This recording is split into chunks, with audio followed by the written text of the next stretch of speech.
On a l'habitude d'entendre les Camerounais dire vendons le pays et partageons l'argent. Mais j'ai envie de les décevoir en leur disant que le pays a déjà été vendu.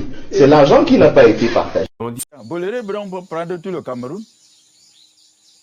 Une filiale de la société financière du Luxembourg, elle-même détenue à 54% par l'homme d'affaires belge Hubert Fabry et à 38% par le milliardaire français Vincent Bolloré. Voici alors l'eau qu'on consomme ici à Hongrie. Avant que la Socapam arrivait, l'eau était claire. Il n'y avait pas de problème. Vu que la Socapam est là, verser ces produits chimiques-là, il n'y a plus de poisson.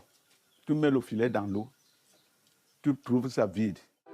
Des paysans comme Élie mènent une autre bataille pour garder leurs terres. Faute d'avoir pu obtenir un titre foncier, Élie n'a pu finir de construire sa maison et vit sous la menace d'une expulsion. Il y a les militaires qui viennent. Les militaires cassent. Boléré Brown pour prendre tout le Cameroun.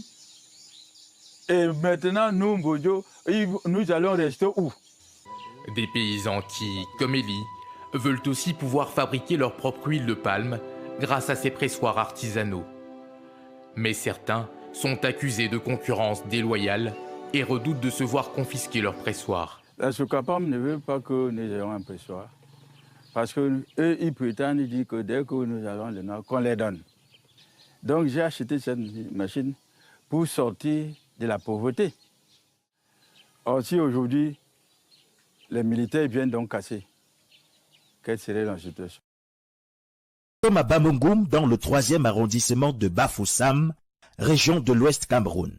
Quartier Chipou, où la China Longteng, entreprise chinoise, exploite à échelle industrielle une carrière de gravier à côté de cette affaire juteuse, développée depuis 2015, il y a des riverains aux abois. Outre les menaces sur leurs droits aux fonciers, l'extraction du gravier dans la carrière de Chipou leur est parfois fatale. Plusieurs vieillards du coin ont dû abandonner leur maison pour se réfugier chez leurs enfants. On est en train d'exploiter ici la colline, c'est une société chinoise. Donc ils sont sur votre terre? Ils sont sur la terre riveraine. Ok, est-ce qu'ils ont payé de la compensation? Non, ils n'ont pas donné la compensation. Ils disent que c'est le gouvernement camerounais qui leur a mis sur le terrain. Est-ce que votre village a vu des bénéfices de l'exploitation autour? Zéro. Ils n'ont rien fait. Mais rien du tout? Rien. Au bout de cette forêt camerounaise, bienvenue en terre chinoise. Ici, le patron, c'est Monsieur Wang, pas peu fier de nous faire le tour du propriétaire. Sous son contrôle, à terme, 10 000 hectares, 100 millions de mètres carrés. Le Cameroun nous les a gracieusement offerts pour planter des céréales. Pour l'instant, c'est un champ d'expérimentation. On teste 200 variétés de riz pour avoir les meilleures semences. Et il y a beaucoup d'arbres. Il va falloir tous les couper.